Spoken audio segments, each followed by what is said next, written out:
ng ensayo pagkagising.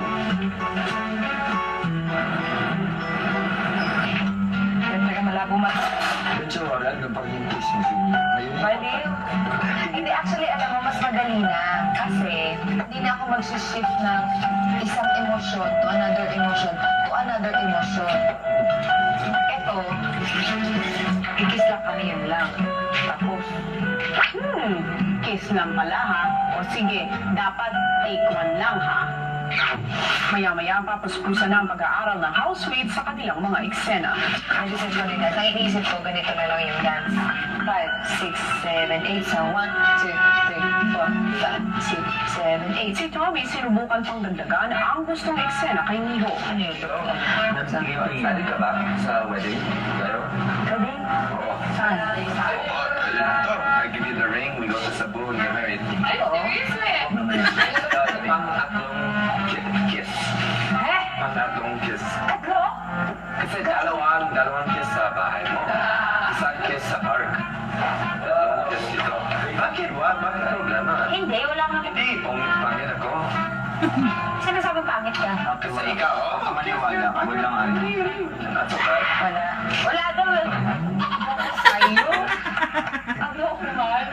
Baka naman kasi makalusot Miho at ikasal kayo kahit sa pelikula man lang.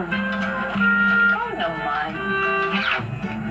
Matapos ang agahan, agad na nagbatuhan ng linya sina Tommy at Miho. Nag-aaral ako. Teka lang. Kasi you have your own script.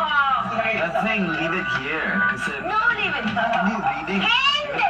Kasi ito nga yung manual, kunwari. Hindi manual sa loob ng kamay. Hindi ito.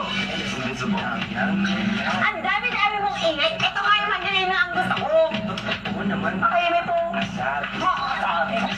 Hindi. Nag-aaral ako para makahanap ng trabaho. Si Tommy humirit ng practice ng kissing scene kay Miho. Ayoko! You know she's Kaya yan! You know she's the one who can just stay beside her without talking to her. Hindi ko naman nahihintindi. What about this? Sabi ko dito. Dahil doon po sa labas, hindi naman po normal na masyado akong open. Na kung saan-saan, magkikis. Ako talagang hindi ako po kasalay sa ganun.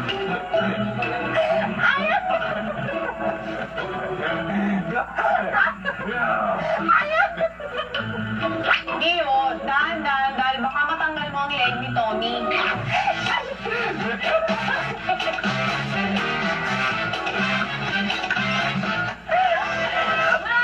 Oras ako, Diyos ko, tatawanan pa tayo.